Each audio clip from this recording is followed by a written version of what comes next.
Chapter 6. How Riches Come to You, by Wallace Wattles. When I say that you do not have to drive sharp bargains, I do not mean that you do not have to drive any bargains at all, or that you are above the necessity for having any dealings with your fellow men. I mean that you will not need to deal with them unfairly.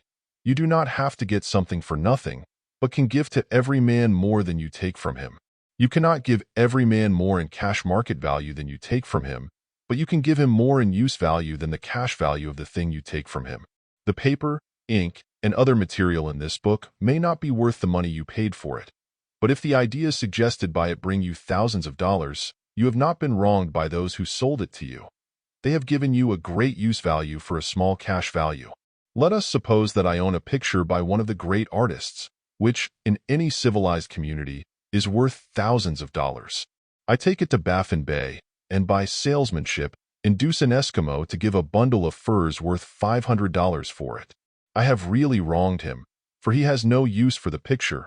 It has no use value to him. It will not add to his life.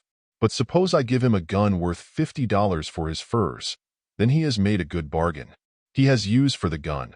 It will get him many more furs and much food. It will add to his life in every way. It will make him rich. When you rise from the competitive to the creative plane, you can scan your business transactions very strictly, and if you are selling any man anything which does not add more to his life than the thing he gives you in exchange, you can afford to stop it. You do not have to beat anybody in business. And if you are in a business which does beat people, get out of it at once. Give every man more in use value than you take from him in cash value. Then you are adding to the life of the world by every business transaction. If you have people working for you, you must take from them more in cash value than you pay them in wages, but you can so organize your business that it will be filled with the principle of advancement, and so that each employee who wishes to do so may advance a little every day.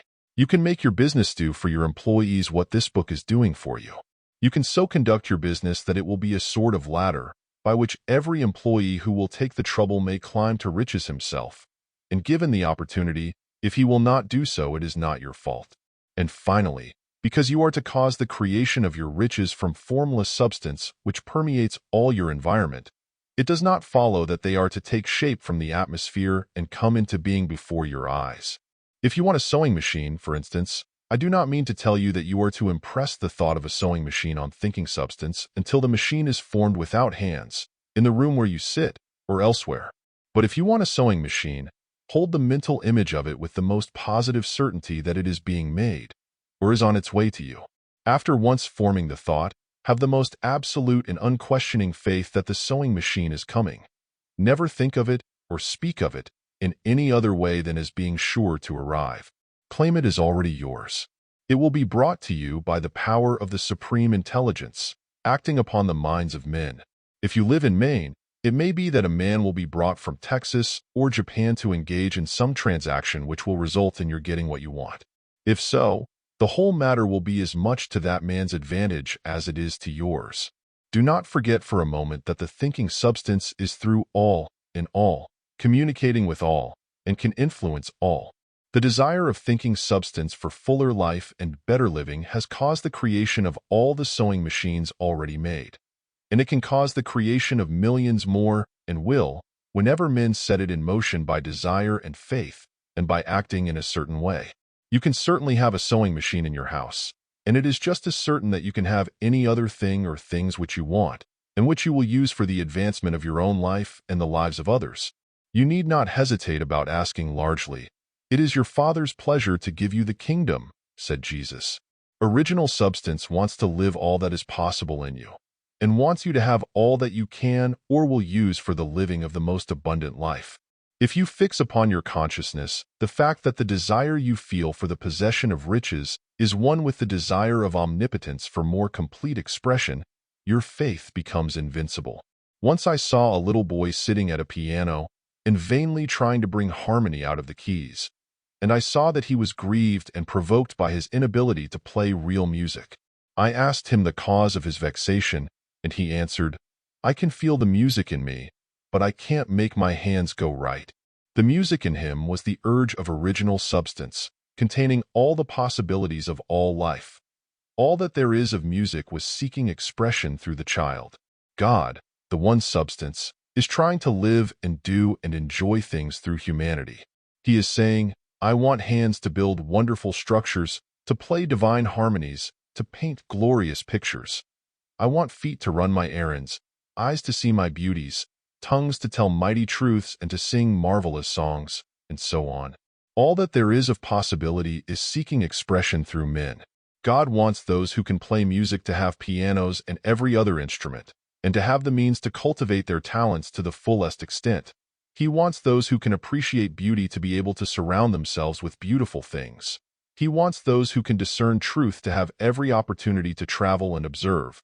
He wants those who can appreciate dress to be beautifully clothed, and those who can appreciate good food to be luxuriously fed. He wants all these things because it is himself that enjoys and appreciates them. It is God who wants to play and sing and enjoy beauty and proclaim truth and wear fine clothes and eat good foods. It is God that worketh in you to will and to do, said Paul. The desire you feel for riches is the infinite, seeking to express himself in you, as he sought to find expression in the little boy at the piano. So you need not hesitate to ask largely. Your part is to focalize and express the desires of God. This is a difficult point with most people. They retain something of the old idea that poverty and self-sacrifice are pleasing to God. They look upon poverty as a part of the plan, a necessity of nature. They have the idea that God has finished his work and made all that he can make, and that the majority of men must stay poor because there is not enough to go around. They hold to so much of this erroneous thought that they feel ashamed to ask for wealth. They try not to want more than a very modest competence, just enough to make them fairly comfortable. I recall now the case of one student who was told that he must get in mind a clear picture of the things he desired, so that the creative thought of them might be impressed on formless substance.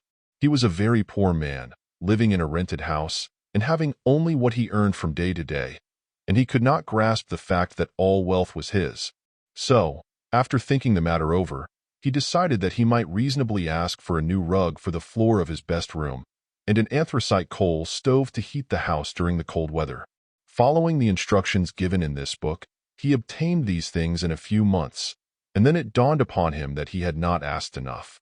He went through the house in which he lived and planned all the improvements he would like to make in it.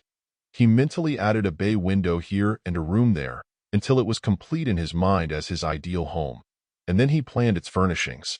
Holding the whole picture in his mind, he began living in the certain way and moving toward what he wanted. And he owns the house now and is rebuilding it after the form of his mental image.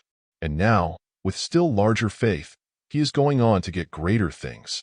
It has been unto him according to his faith, and it is so with you and with all of us. End of chapter.